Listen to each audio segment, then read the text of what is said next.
In this video, I am sharing how you can be indispensable, also known as absolutely necessary as a leader. What do your actions say about the kind of person you say you are? So I was desperate to make more than $1,000 a month. Probably wouldn't have taken this job. So find more ways to be more generous. Hey folks, I'm Vin. I use they, them, theirs pronouns. I'm 31 years old, and the Venn diagram is dedicated to the intersection of my life experiences. I cover self-development while focusing on emotional intelligence and ambition. So this video is about the 21 indispensable qualities of a good leader by John C. Maxwell. I have several other videos about a lot of his books, so if you want to check those out, they'll be right here and in the description. While this book covers 21 indispensable traits, I'm only going to share with you 10 because I do what I want. And before I get into it, would you be willing to hit that subscribe button? Thanks. So why am I making this video? I have had several bosses and seen many leaders in my short lifespan of 31 years. My least favorite boss was one I had when I was an administrative assistant for a coffee company. The bosses were basically two really good friends, and they were a horrible combination. I was an administrative assistant doing social media work, product and website design of their coffee brand, hiring cafe staff of their coffee shop, and a lot of other random tasks. That's not even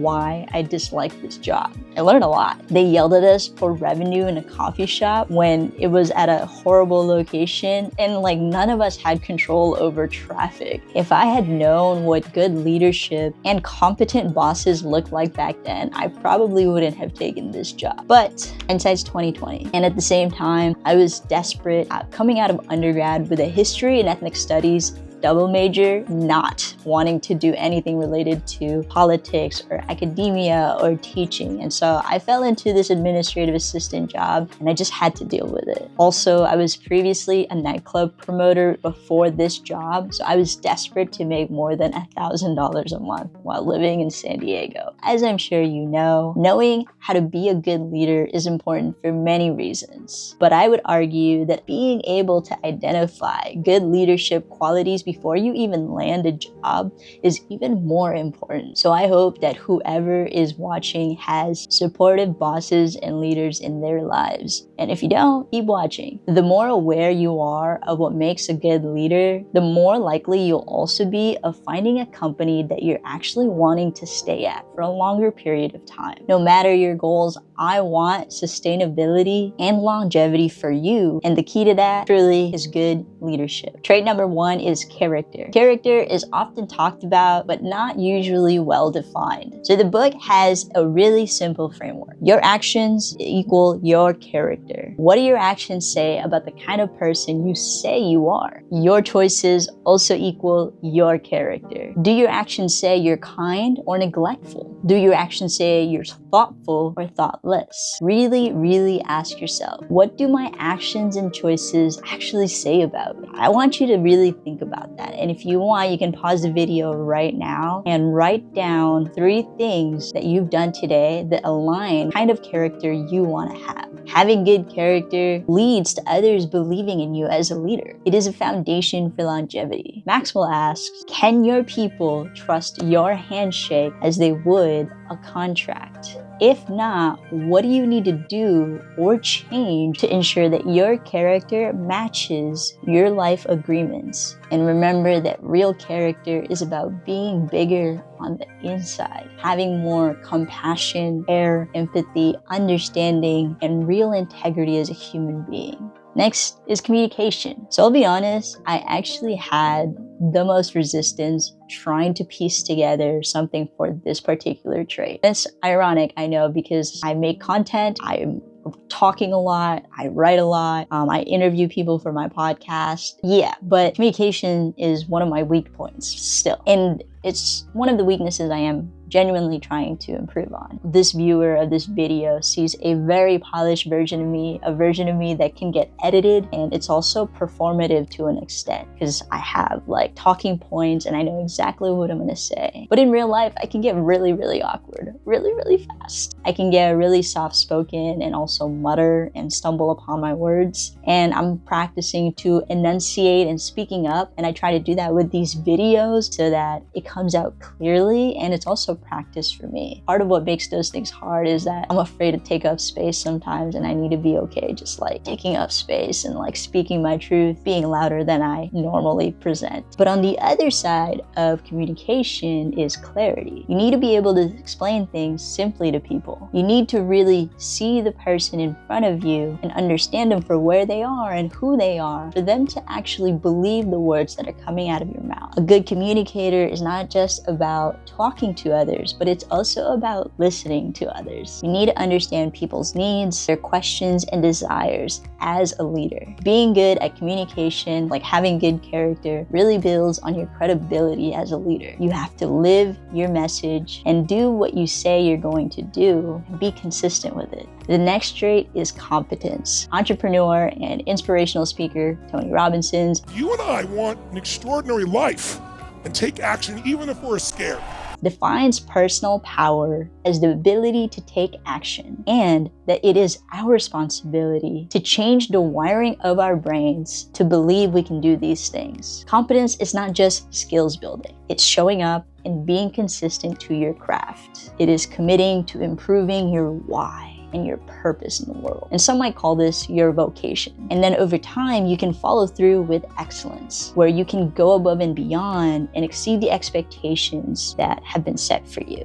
And so competent people are those who can see what needs to happen, those who can make it happen, those who can make things happen when it really counts. Something I want you to think about and that I think about often is you're really only as good as your private standards. When I read this in this book, I was like, so like, who are you when nobody is watching? If no one were holding you accountable, would you be proud of the person you are in front of the mirror? This next trait is courage. The most striking thing about highly effective leaders is that they have very few things in common except for this: the willingness to take risks. Courage is an inward battle. Courage inspires, and courage expands your life capacity. And something I've heard many times is that courage is not about lacking fear. It's acting despite the fear. So be courageous and seek courageous leaders. This next trait is focus. What people say, what people do, and what they say they do are entirely different things. Margaret Mead. Focus shows what you actually do. Where is your attention really? Where are you putting your efforts truly? And Maxwell actually shared a really interesting formula for where to put your focus. 75% should be to develop your strengths. What are your natural abilities? And what do you naturally gravitate towards because it makes you happy? And then 25% of your energy should be spent on new things related to your strengths, learning new things that are relevant, and indulging in curiosities. And then this is the interesting part. You should spend 5% on your weaknesses. For me, that's trying to speak louder than I currently do and enunciating more.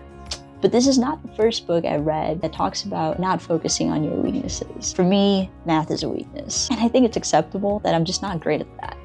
As long as I can do basic math, calculate a tip, and do like minor percentages, things like that, I am totally happy. But I would also say that if you're not good at technology, this is not the right era to use that as an excuse, because I think everyone needs to learn evolving technologies as more and more of them like pop up. And it is no longer okay to not know how to open a Microsoft Word document, to PDF a file, or to zip things. Like basic computer knowledge is not okay. Like as a weakness. You need those. It's been 20 years of the internet, so there's really no excuses for just the basics of technology. Did this strike a chord with a previous manager?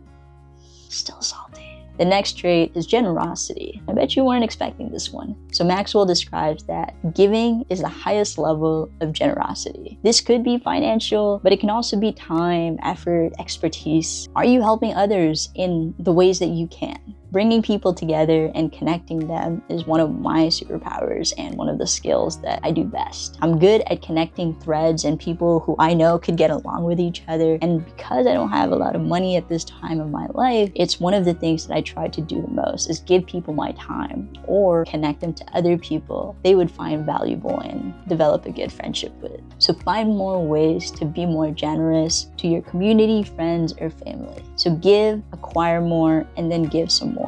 You have not lived today until you have done something for someone that can never repay you. John Bunyan. Great leaders are selfless leaders. They are more invested in other people's growth, the organization's growth, than their own. Find them. The next trait is a positive attitude. It is a choice to be positive. Like love, it is not an easy decision, but it is a choice. To choose to be positive is an act of self-love in a world that is built to tear us down. Your attitude will feed into your actions, and the people around you will match your life attitude. Allow yourself to experience things that give you a positive attitude. And for me, that's time with myself, speeches that inspire me, reading, being with positive, encouraging friends, dance classes, and achieving a small goal every single day. Any small victory, from brushing your teeth to finally getting around to that random chore, is a win in my book. And it's your choice to see that as a positive thing. Is your mind conditioned to win the key points ahead of you? This next one is relationships. To make people feel special, compliment them. If you want people to believe in a better tomorrow, show them hope. If people desire direction, navigate them. And if you want success, help others win. A leader's mindset is to understand people, love, and help them. Teachability. Watch what people do not react to. To be teachable, you have to create more goals and things you cannot accomplish yet. And you have to create more success opportunities for yourself. Do not take shortcuts and trade your ego for humility and learning. Do not make the same mistake. Learn in your areas of strengths and never stop that process. This last trait is vision. You can seize only what you can see. Vision is self-made through your natural gifts and your desires. Draw from your history to create a vision of the life that you want. Visions must be greater than you, and they have to serve others. Vision brings resources to you because you have to be resourceful. Here's a gut check for you. What makes you cry? What makes you dream? And what gives you energy? Damn, that was, I don't know. I still really, really love that book. I wish you the best of luck in your leadership journey. And I wish you only the best bosses, mentors, and leaders for you. Don't forget to like, subscribe, and leave a comment on what you thought of this video. Thanks for watching, and I'll see you in the next one.